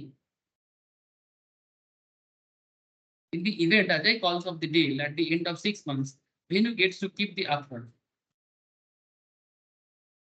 6 महीने बाद कुछ भी हो जाए, चाहे जमीन बिके, मतलब भेनू अजय को लैंड सेल करे या ना करे, अगर सेल करेगा तो भी 1 लाख रहेगा भेनू के पास, सेल ना भी करेगा तो भी 1 लाख रहेगा भेनू के पास। क्या ये बात समझ में आया आप लोग? ये 5 पॉइंट क्लियर है? बोलो सर, तो फिर मैं आगे बढ़ूंगा। अब यहाँ से आपको, ये स्टॉक मार्केट में एग्जैक्टली ऐसा होता है, एग्जैक्टली ऐसा होता है ना, थोड़ा बहुत इम्प्रोवाइजेशन के साथ बताता हूँ सर, ऑप्शन मार्केट कैसे आपको ऑप्शंस पे बांधता है। So what do you think about this special agreement, and who do you think is a smarter here? ये स्पेशल एग्रीमेंट क्या हो रहा है और कौन ज्यादा स्मार्ट है, अजय की भेनू? सर ये तो वक्त बताता है कि कौन स्मार्ट है। हम लोग सभी कोई अपने आप को स्मार्ट समझते हैं, बट बात यही है कि वक्त बता देता है कि ultimately smart it is not the strongest. ठीक है, जो स्ट्रॉन्गेस्ट है वो सर्वाइव करेगा ऐसा बात नहीं है, मतलब सबसे बुद्धिमान सर्वाइव करेगा ऐसा भी कोई गारंटी नहीं है, सबसे स्ट्रॉन्ग शक्तिमान वाला लोग सर्वाइव करेगा ऐसा बात नहीं है। सर्वाइव वो करेगा जो अडेप्टेबल है। सर ये डार्विन बात है। Is it Ajay for proposing such a tricky agreement और Venu for accepting such an agreement? Tricky है ना, अजय के लिए भी ट्रिकी है, वेनु के लिए भी ट्रिकी है। The answer to this question is not easy to answer. Yes sir, ये इतना आसान बात नहीं है कि कौन स्मार्टर है, इसलिए मैं बोला समय बताएगा। श्री कृष्ण बोलते हैं महाभारत में, बोलते हैं जगत में समय बड़ा बलवान। दुनिया में अगर कोई भी चीज सबसे शक्तिशाली है तो दैट इज टाइम, उससे बड़ा शक्तिशाली कोई नहीं है। कोई ह्यूमन के अंदर इतना पावर नहीं है जो समय को बदल दे, और समय सब कुछ बदल सकता है। सर सोचो तो समझोगे। आगे बढ़ते हैं sir. So unless you analyze the details of the agreement thoroughly, I would suggest you read through the example carefully. It also forms the basis to understand options. Ajay has plotted an extremely clever deal here. Ajay एक बहुत ही clever deal करना चाहता है. In fact, this deal has many faces to it. तो अजय के इस deal के बाद क्या क्या सिचुएशन क्रिएट हो सकता है ऑप्शन मार्केट में? सर ये ऑप्शन रोड के पास जमीन को लेके हो रहा है। सेम कॉन्सेप्ट हम लोग किसी निफ्टी 50 में देखेंगे, अलग अलग स्टॉक प्राइस पे देखेंगे, बट आप पहले बैकग्राउंड को क्लियर रखो। अगर ये चीज आप बाद में भूल जाओगे ना, आपको दिक्कत होगा। जो मैं अभी आज का क्लास इतना वाइटल है, अगर ये चीज आपको क्लैरिटी से दिमाग में आपके बैठ जाता है, मैं आपको इतना गारंटी देता हूँ कि ऑप्शन चूज करने में आपको मतलब मिनिमल प्रॉब्लम हो सकता है, मैक्सिमम नहीं। मतलब ये ज्यादातर लोगों का यही प्रॉब्लम है कौन सा स्ट्राइक चूज करें। और प्रॉब्लम यही है कि बैकग्राउंड जब आपका स्ट्रांग नहीं रहेगा तो आपका गलती ज्यादा होगी। मैं ये नहीं कहता कि आप ऑलवेज सही रहेंगे, बट 70-30 या 80-20 रेशियो में सही गलत होना चाहिए। मतलब 80% सही रहो भाई, 20% गलत हो सकते हैं, लेकिन ऐसा ना हो कि 80% गलत होते हो 20% सही हो। तो ट्राई करना सर, बैकग्राउंड को एकदम स्ट्रांग बनाना। अच्छा, एग्रीमेंट फी कितना जमा कर रहे हो sir? 1 lakh. Ajay is binding Venu into an obligation. He is forcing Venu to lock the land for him for the next 6 months. तो ये 6 महीना क्या है सर? Contract period. हम लोग भी देखते हैं स्टॉक मार्केट में 3 कॉन्ट्रैक्ट पीरियड होता है, near month, far month and मतलब मिड मंथ, है ना। तो ये 6 महीने का कॉन्ट्रैक्ट जमीन का बात है sir. Ajay is fixing the sale price of the land based on today's price 5 lakh. हम आज की डेट में खड़े होके 5 लाख पे डील को नक्की कर दिए, strike price. Which means irrespective of what the price would be 6 months later, he gets to buy the land at today's price. Future में कुछ भी दाम हो जाए, फ्यूचर में कुछ भी दाम हो जाए, हम तो 5 लाख में ही जमीन को खरीदेंगे।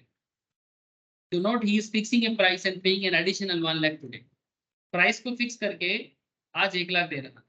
At the end of 6 months क्या होने वाला?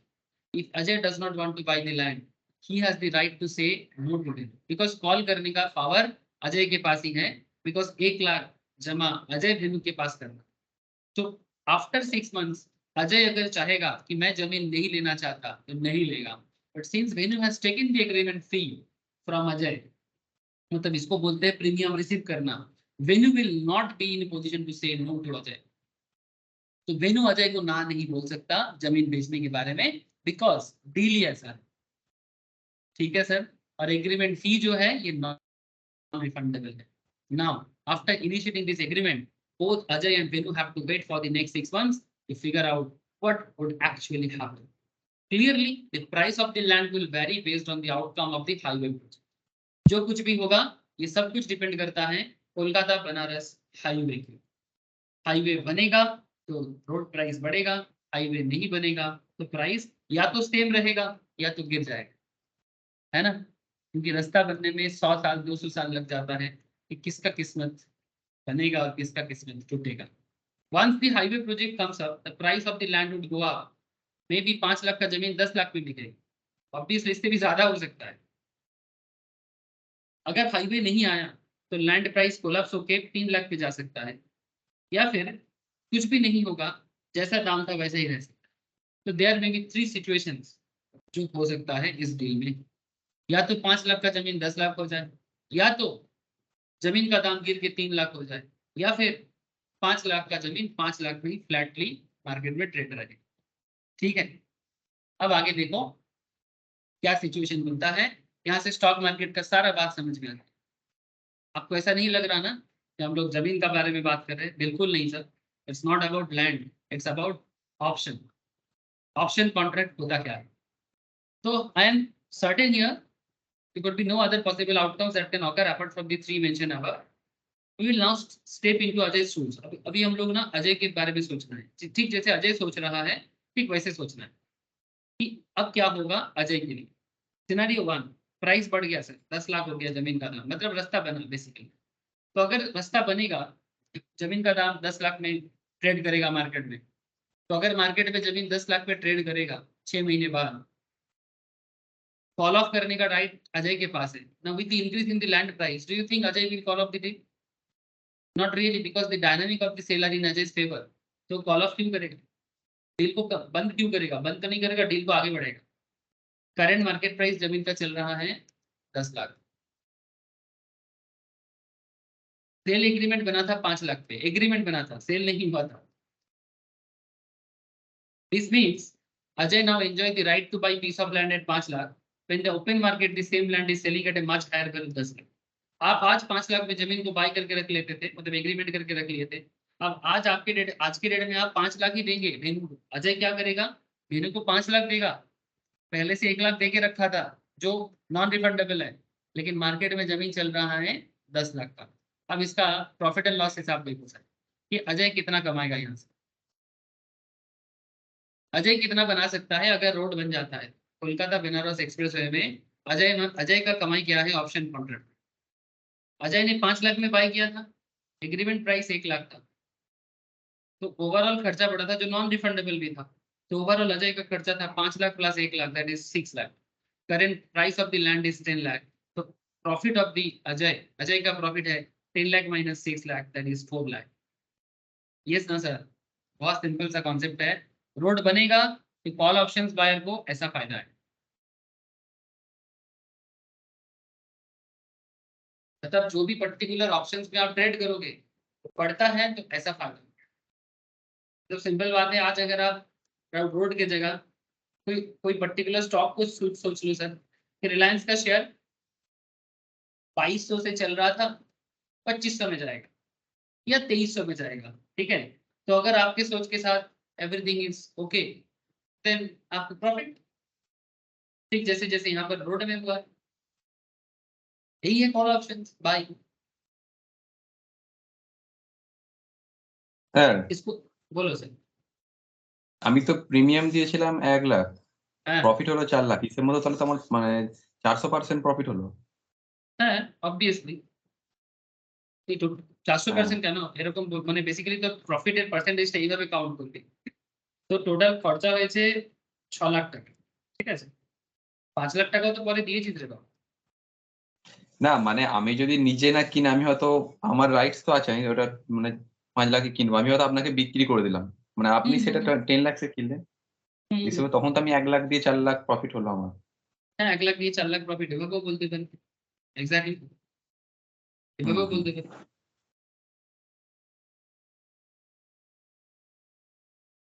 আর और যদি লস सिंपलीफाइड, হয় তাহলে তো 1 লাখ দিয়ে মানে মোটামুটি তো লসই হয়ে যাবে। ওই वेट 1 লাখ वेट টাই loss. Weight weight weight weight complete कर देते, कंक्लूजन में मत पहुंचे इतना जल्दी। अच्छा इसको तुम ऐसे भी सोच सकते हो, देखो ये तो एक नॉर्मल कॉन्सेप्ट है, अब यही कॉन्सेप्ट मार्केट में लगाएंगे, यही concept. Another way to look at this, for an initial cash commitment 1 lakh, आपने कमिटमेंट कितना किया था 1 lakh, Ajay is now making 4 times the money जितना 1 लाख का, जैसे कि अभी पीयूष ने बताया। अच्छा Venu even though very clearly knows that the value of the land is much higher in the open market, Venu even though very clearly knows that the value of the land is much higher in the open market, is forced to sell it at much lower price to Ajay, है ना। मतलब भेनु को भी पता लग गया कि market में दाम बढ़ गया है, बट फिर भी भेनु किसी और को नहीं बेच सकता बिकॉज वो ऑलरेडी कॉन्ट्रैक्ट में है ना। The profit that Ajay makes 4 lakh is exactly the notional loss that the Venu would income. जितने का प्रॉफिट अजय करेगा इतने का लॉस भेनु करेगा। अच्छा इसको नोशनल क्यों बोल रहे हैं, इसको करेंटली नोशनल क्यों बोला जा रहा है, नोशनल का मतलब है एस्टिमेटेड, या फिर आप ऐसे बोल सकते हो कि ऑब्वियस बात है, एक चीज समझो, हम लोगों ने ये देखा कि अजय यहाँ पर बायर था और वेनु यहाँ पर सेलर था, तो वेनु को भी पता है ना कि मार्केट में 10 लाख की जमीन बिक रहा है, लेकिन वेनु अभी और कुछ कर नहीं सकता, तो वेनु को भी तो 4 लाख का लॉस होगा। तो यहाँ पर सेलर के एंगल से भी देखो तो सेलर का लॉस ये है कि वो अपॉर्चुनिटी लॉस कर रहा है, ठीक है। तो अभी इस चीज को और आगे बढ़ेंगे ना, तो आपको स्टॉक मार्केट में एक सेलर का क्या लॉस है समझ में आएगा। तो करेंटली आपको बस नोशनल लॉस को समझने का कोशिश करो कि जितना प्रॉफिट अजय करेगा ठीक उतना ही लॉस कॉल ऑप्शन सेलर करेगा। कॉल ऑप्शन बायर अगर 4 लाख प्रॉफिट कर रहा है तो कॉल ऑप्शन सेलर भी 4 लाख का लॉस कर रहा है।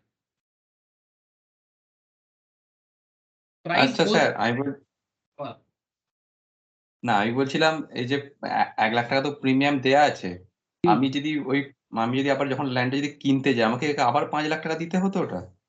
দেখ যদি ফিজিক্যাল সেটেলমেন্ট হয় তো 5 লাখ তোকে দিতে হবে না, মানে বেসিক্যালি দুটো উপায় আছে, ভেনুকে তো 5 লাখ টাকা দিতেই হবে, হুম। ভেনু তো 5 লাখ পাবে না, যদি জমিটা কিনতে হয় তাহলে 5 লাখ টাকা তো ভেনুকে তোকে দিতেই হবে। মানে আমি যে প্রিমিয়াম দিয়েছিলাম সেইটা আমার এখানে কোনো কাজে আসছে না। আমি এটা মানে এটা বুক করেছিলাম। আমাকে কিনতে গেলে আবার 5 লাখ টাকা দিয়ে কিনতেই হবে পুরোটা। কিনতেই হবে এক্স্যাক্ট। আচ্ছা। আমি ওই লসটা ওইজন্য 4 লাখ টাকা দেখালেন তো ওইজন্য আমি ওইটাই মনে হলো। হ্যাঁ 4 লাখের লস অজয়ের হবে, হ্যাঁ, কারণ লাখ মানে ইনভেস্ট ওই ভেনু, কারণে। হ্যাঁ বল বিশ্ব। তার মানে 6 লাখ ইনভেস্ট করতে হচ্ছে টোটাল। টোটাল 6 লাখ ইনভেস্ট করতে হচ্ছে। 1 লাখ টাকাটা তো প্রথমে বুকিং করেছে না, ইনভেস্ট করতে হবে। আচ্ছা ঠিক আছে। ঠিক আছে 1 লাখ টাকায় বুকিং করেছে, পরে 5 লাখ টাকা দিচ্ছে, তাহলে অ্যাকচুয়ালি প্রফিট করছে কত, 4 লাখই প্রফিট করছে, নাকি না। भेनू भेनू भेनू तो 5 लाख नेगेटिव होगा।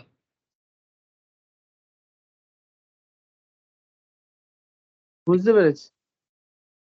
सिचुएशन थोड़ा बदलेगा, स्टॉक के केस में थोड़ा सिचुएशन बदलेगा थोड़ा सा, बट कॉन्सेप्ट यही रहेगा। जो फिजिकल हम लोग कर रहे हैं यही चीज स्टॉक में भी रहेगा, इंडेक्स में भी रहेगा, बट थोड़ा सा सिचुएशन बदल रहा है हल्का सा। अच्छा, price goes down, price goes down अगर मानो कि रास्ता नहीं बना, मतलब Banaras Kolkata expressway buildup नहीं हुआ, नॉट बिल्ड, बिल्ड नहीं हुआ। अगर Banaras Kolkata expressway not buildup है, अब क्या होगा? सर सिंपल बात है, जब किसी जगह में रास्ता बनने का बात होता है और फिर बाद में पता चलता है रोड नहीं बनेगा, तो वहां का लोगों का इस जगह के प्रति जो फीलिंग्स था वो थोड़ा नेगेटिव हो जाता है ना, क्योंकि ऐसा लगता है कि और शायद नहीं होएगा, कम से कम अगला 50 साल में तो नहीं होएगा। तो क्या होगा, जमीन का दाम जिस एंगल से बढ़ रहा था मार्केट में, जो एक इन्फ्लेशन क्रिएट हुआ था, ऑटोमेटिकली क्या हो जाएगा, गिर जाएगा। मतलब 5 लाख भी जो मार्केट में भाव चल रहा था ना, तो मार्केट में जो इन्फ्लेशन क्रिएट हुआ था ड्यू टू प्रपोज्ड स्कीम, जो खबर फैल रहा था रेडियो में, टीवी में, न्यूज़पेपर में, लोकल लोगों के मुंह से, लेकिन ये 5 लाख की जगह में फिर से ये 3 लाख में आके रुक सकता है, पार काठा या जो भी बोलो आप, ठीक है। Now price goes down to 3 lakh. अच्छा, अगर 3 लाख हो जाएगा तो सिचुएशन क्या होगा?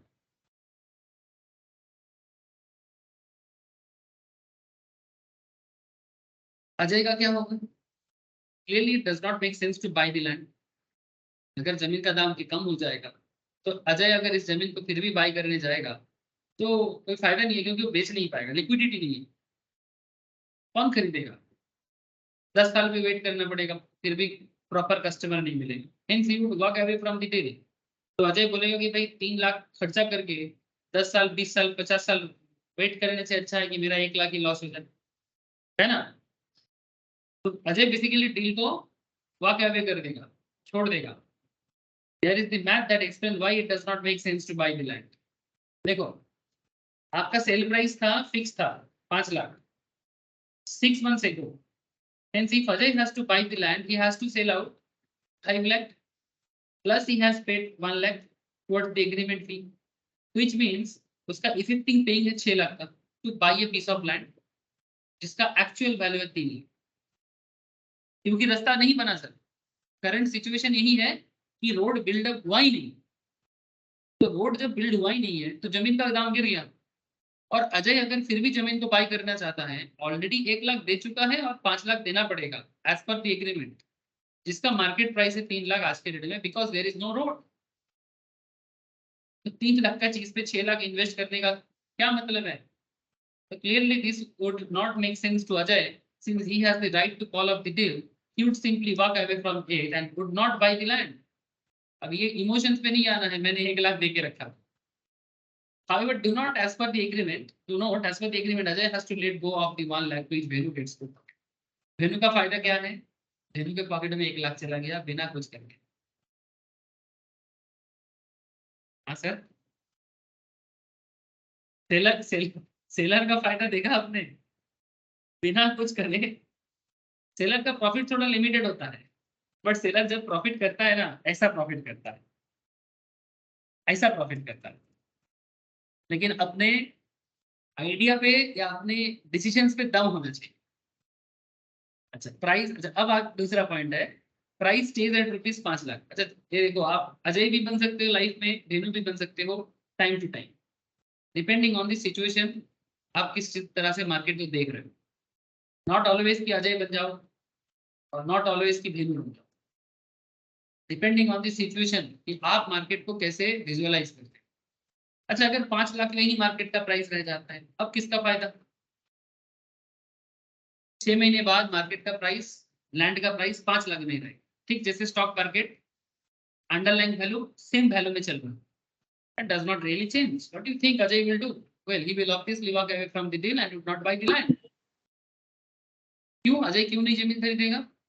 बिकॉज लैंड का कॉस्ट है 5 लाख, एग्रीमेंट फी है 1 लाख, टोटल दिया 6 लाख, मार्केट में वैल्यू है 5 लाख, फिर भी तो लॉस है। 6 लाख देके 5 लाख का जमीन क्यों खरीदना है? जिसका मार्केट प्राइस 5 लाख है, उसके लिए मैं 6 लाख का खर्चा क्यों करूँ? Clearly, it does not make sense to buy a piece of land when it is sold for 5 lakh. You know, since Ajay has already committed 1 lakh, he could still buy the land, but ends up paying 1 lakh extra in this process. For this reason, Ajay will call off the deal and in the process let go to agreement fee 1 lakh. इस 1 lakh agreement फी पे ही अपने आप को चलो भाई ये loss मान के समझ लेगा, जो भेन्यू अपने पॉकेट में डाल देगा. I hope you understood this transaction clearly, and if you have, then it is good news, as through the example you already know how the call options work. But let us not hurry to extrapolate this to stock market. We will spend some more time. Ajay venue transactions पे और थोड़ा समय बिताना है, उसके बाद हम लोग स्टॉक मार्केट का एनालिसिस करेंगे. कुछ क्वेश्चन आंसर डिस्कस कर लेना चाहिए. What do you think Ajay took such a bet even though he knows he will lose his 1 lakh? Big question. What do you think Ajay took such a bet even though he knows he will lose 1 lakh if land price does not increase or stays flat? Agreed, Ajay would lose 1 lakh, but the best part is that Ajay knows his maximum loss. देखो sir, सब कुछ जानबूझ के भी कोई क्यों loss करने के लिए आता है मार्केट में? वो तभी आएगा जब उसको पता लगता है कि भाई मेरा मैक्सिमम लॉस फिक्स्ड है. तो इतना जिगरा होना चाहिए मार्केट में लॉस खाने के लिए. Since there are no negative surprise for it. 1 lakh loss होगा ये जान के ही वो मार्केट में है. Also as and when the land price increases, उसको 4 लाख का प्रॉफिट होगा. जब जमीन का दाम बढ़ेगा उसको 4 लाख का प्रॉफिट होगा और his investment of ₹1 lakh. 1 lakh डाल के बेसिकली 400%. इतना तो उसको भी पता है कि मैं 1 लाख दूंगा और बदले में मेरे को 4 लाख का प्रॉफिट अगर मार्केट में जमीन आता है तो, जिसका वैल्यू हो जाता है 400%. Under what circumstances would a position such as Ajay's make sense? Under what circumstances would a position such as Ajay make sense? Only that scenario when the price of the land increases. इस पूरा खेल में अजय को तभी call options buyer बनना चाहिए. Call options buyer आपको तभी बनना चाहिए when you understand the stock, nifty और in our case land increase करेगा price. If you are sure about stock price increase, if you are sure about nifty increase, if you are sure about land price increase, then go for it. Under what circumstances would venue positions make sense? Only that scenario when the price of the land decrease or stays flat. Call option seller कब बनना चाहिए? कितना important बात चल रहा है sir. Call option seller कब बनना चाहिए? When you are sure about stock price decrease और flat जो रहे वही रहेगा, ज्यादा चेंज नहीं होगा. निफ्टी 50 जहां है वही रहेगा, चेंज नहीं होगा. गिरेगा या तो गिरेगा या तो फ्लैट रहेगा, बढ़ेगा नहीं. लैंड का दाम या तो गिरेगा या तो फ्लैट रहेगा, बढ़ेगा नहीं. ऐसे सिचुएशंस में ही वेन्यू जैसा डिसीजन लेना चाहिए. मतलब मैं सेलर बनूंगा, इसका डिसीजन डिपेंड करता है 2 पॉइंट पे. या तो कॉल ऑप्शंस की बात कर रहा हूँ, पुट पे बात नहीं कर रहा. I am just talking about call. Put का कॉन्सेप्ट अलग है, जब पुट आएगा तब बताऊंगा. Why do you think Venu is taking such a big risk? He would lose a lot of money if the land price increase after 6 months, right? Venu बहुत पैसा loss कर रहा है, ऑलमोस्ट 4 लाख का लॉस होगा Venu. Well, think about it. There are only 3 possible scenarios, out of which 2 indeed benefit Venu. देखो sir, total 3 outcome है. 3 outcome में out of 3 outcome 2 outcome Venu के फेवर में और 1 आउटकम अजय के फेवर में. तो भेनू को फेवर कर रहे हैं 2 आउटकम, या तो मार्केट नीचे जाएगा या तो मार्केट फ्लैट रहेगा. और अजय को फेवर है, अजय के लिए एक ही फेवर है, मार्केट प्राइस बढ़ेगा तभी अजय को आना चाहिए, नहीं तो नहीं. तो भेनू के पास चांसेस क्या है? 2/3 मतलब कितना सर? 66.66%. तो भेनू जीतेगा, इसका चांसेस कितना है? अगर मैं मैथमेटिकली बताऊं तो 2/3 चांसेस है. That is 66.66% chances of winning the bet as opposed to Ajay's 33.3. मतलब अजय का चांसेस है 1/3. धेनु का चांसेस है 2/3। धेनु का कॉन्सेप्ट सही बनेगा, इसका चांसेस है 66.66%। अजय का चांसेस सही होगा, इसका चांसेस है 33.33%। Is there any doubt sir?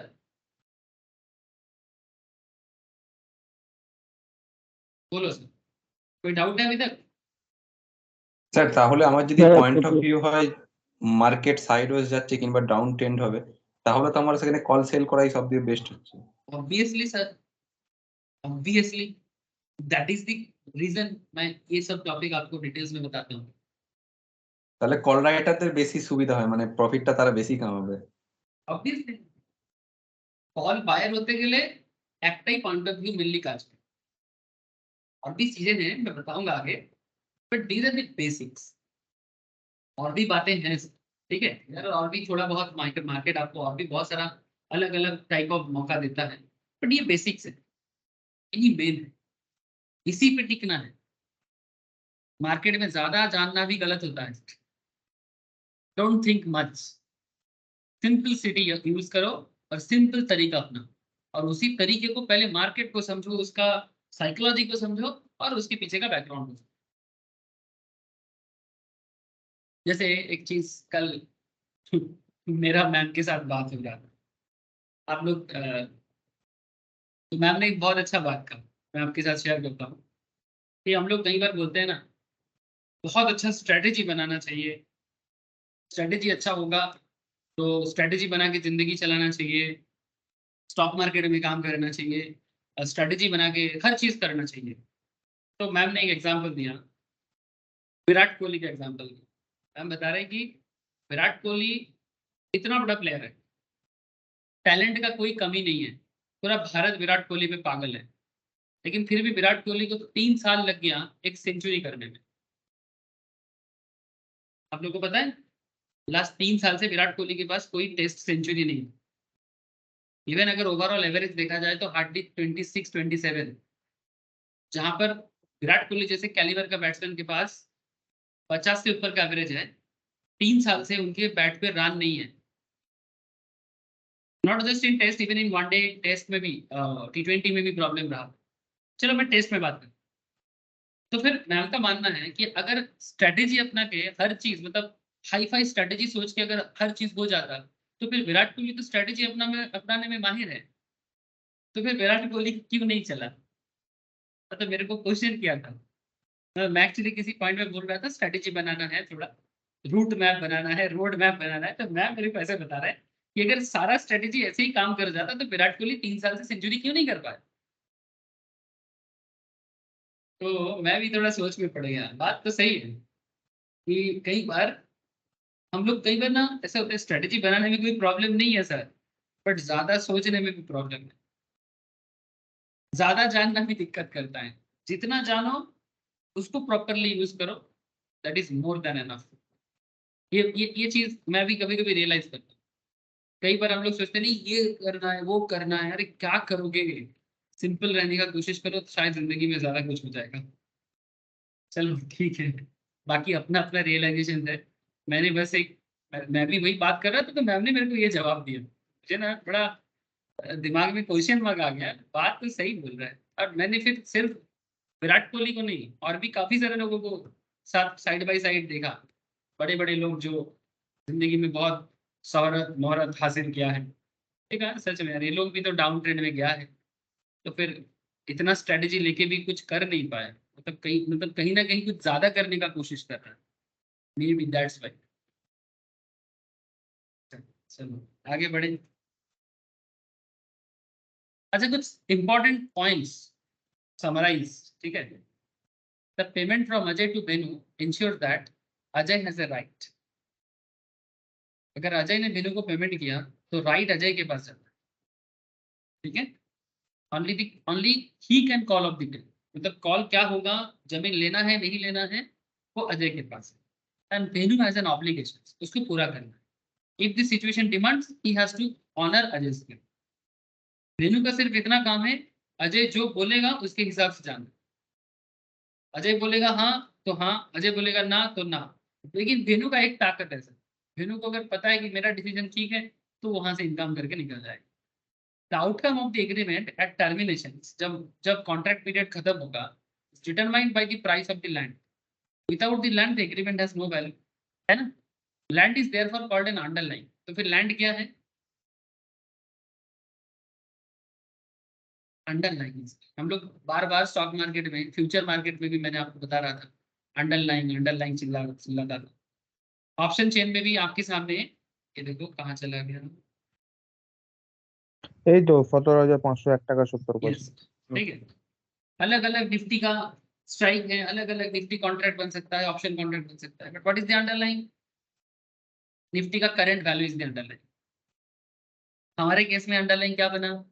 Land और उसका करंट वैल्यू।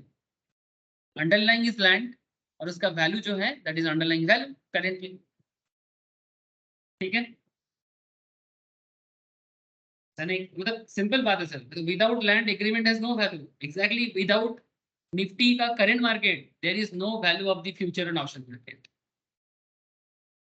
इस बात को जितना समझोगे उतना अच्छा। An agreement of this sort is called option agreement. तो land is therefore called underlying and agreement is called a derivative. Land को बोलेंगे underlying और agreement को बोलते हैं derivative agreement. जो है नहीं उसके बारे में आगे का सोचो। Agreement of this sort is called option agreement. ऐसे agreement को option agreement कहते हैं।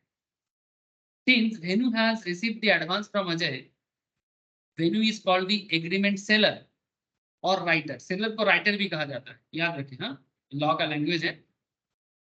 Seller is also the writer and Ajay is called the agreement buyer. In the words, since the agreement is called option agreement, Ajay can be called an option buyer and Venu the option seller. Normal language में ऐसे बोलते हैं। Ajay कौन हो गया? Option buyer and Venu कौन हो गया? Option seller और writer। आप लोग कई जगह में writer word भी देखोगे, इसलिए मैं बोल दिया। अच्छा, agreement is entered to exchange of 1 lakh, hence 1 lakh is the price of the option agreement. 1 lakh में एग्रीमेंट बना था ना, इस 1 लाख को कहते हैं प्रीमियम। ऑप्शन चेन में, ऑप्शन चेन जब चेक करोगे आप, तो ऑप्शन चेन में ये जो अलग अलग आपको दिख रहा है ना, LTP बोल के, ये देखो कॉल ऑप्शंस में जब स्ट्राइक 16,000 रेंज में है, प्रीमियम थोड़ा सा हाई है, ठीक है। जितना दूर में होता है प्रीमियम हाई होता है, जितना क्लोज में होता है उतना प्रीमियम कम हो जाता है। इसका रीजन क्या है, चर्चा होगा। देखो 1500, फिर 1335, फिर 1260, फिर 1003, फिर 900, फिर 799, धीरे धीरे प्रीमियम जितना अंडरलाइन के करीब आ रहा है, जितना अंडरलाइन के करीब आ रहा है, प्रीमियम वैल्यू उतना कम होता है। जितना हम अंडरलाइन के करीब आते गए उतना प्रीमियम वैल्यू कम होता गया। ऐसा क्यों सर? उसका जवाब मिलेगा, लेकिन मार्केट में प्रीमियम क्या है आपको समझ में आएगा। एक्चुअली क्या होता है जब আচ্ছা आपको দাদা, ट्रेड, হ্যালো, बोलो सर। আচ্ছা একটা জিনিস একটু ক্লিয়ার করে দেবে।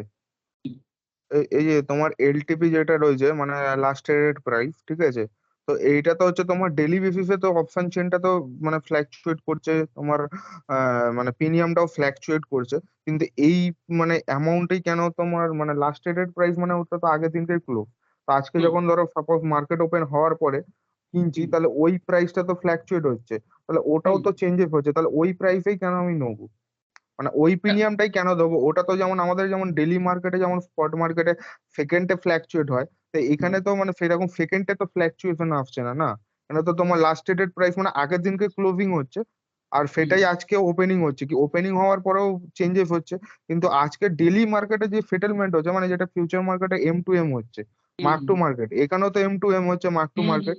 হ্যাঁ, তাহলে আমি কি তাহলে ওই আজকে যদি ধরো মার্কেটটা হাই থাকছে, তাহলে কালকের ক্লোজিং এ তাহলে আমি আজকে পারচেস করছি, তো এটা তো অন্যরকম ডিফারেন্স হয়ে যাচ্ছে না একটা প্রিমিয়ামে। ছোট্ট বুঝেছি এবার প্রশ্নটা, এর উত্তর পাবি তুই, এক্ষুনি দিতে পারছি না কারণ অনেক কিছু বলতে হবে।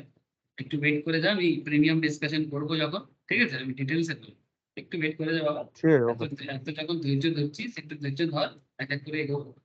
ঠিক আছে, প্রিমিয়ামের উপর পুরো স্পেশাল ডিসকাশন আছে, ঠিক আছে, পুরো স্পেশাল ডিসকাশন। এখন প্রিমিয়াম নিয়ে একটা কথা বাদ দেবো, আজকে বেসিক পড়াচ্ছি, একটু বেসিক সেই ফোকাস কর। আমি বুঝেছি, আমি জানি যখনই ऑप्शन चेन দেখাবো हजारों प्रश्न আসবে, मतलब इतना सवाल आएगा क्योंकि अल्टीमेट पूरा खेल ऑप्शन चेन में ही छुपा रहता है। ठीक है, जो लोग ट्रेडर बनते हैं वो ऑप्शन चेन को ही जानना चाहते हैं, इसी का यही तो प्रोसेस है सर, यही प्रोसेस है। अच्छा, और चीज आपको यहाँ से आज क्या लेके जाना है, तो प्रीमियम क्या है समझ में आ गया सर?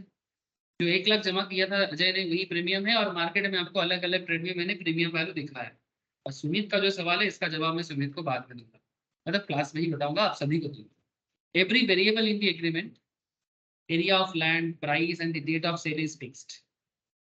लैंड का प्राइस, एरिया, वो सब फिक्स्ड है ना। मतलब जैसे हमारे केस में क्या होता है, स्टॉक प्राइस, जो फ्यूचर जो ऑप्शन प्राइस है, ये सब फिक्स रहता है। सेल का डेट क्या है, मतलब एग्रीमेंट कब एक्सपायर करेगा, everything. As a thumb rule in option agreement the buyer always has the right and the seller has an obligation. Option agreement में क्या होता है, बायर का हमेशा राइट रहता है और सेलर के पास ऑलवेज ऑब्लिगेशन होते हैं। याद रखें सर ना, अगर आप सेलर बनते हो तो आप ऑब्लिगेटेड हो, अगर आप बायर बनते हो तो आपके पास राइट है।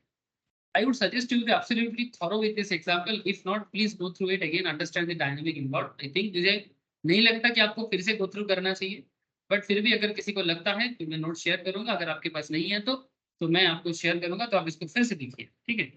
इसके बाद नेक्स्ट क्लास में, मतलब कल के क्लास में हम लोग क्या बताएंगे, कि जो भी मैं आज बोला इसको मैं स्टॉक मार्केट एंगल से बताऊंगा, ठीक है। इसको मैं स्टॉक मार्केट एंगल से तो इस क्लास में डिस्कस करूंगा। जो मैंने आज कोलकाता बेनारस एक्सप्रेस वे में बताया, यही चीज आपको स्टॉक मार्केट में बताऊंगा। और आपको हर एक पॉइंट में प्रॉफिट कैसे हो सकता है ऑप्शन एग्रीमेंट में, कॉल ऑप्शन बायर क्या करता है, sale of call option seller क्या करता है, आपको ईच एंड एवरी पॉइंट में अंडरस्टैंडिंग, बेसिक स्ट्रॉन्ग करना बहुत जरूरी है सर, ठीक है। तो आज का क्लास इतना ही रखूंगा। आई होप कि कोई डाउट है या नहीं है, डाउट नहीं है ना सर, क्लियर है कि नहीं? ना ना सर, डाउट नहीं। बाकी बात कल करते हैं, ठीक है। आज इतना ही रखता हूँ, मेरा और भी क्लासेस है, क्लास टाटा। ठीक है सर। ओके दादा bye okay sir, bye share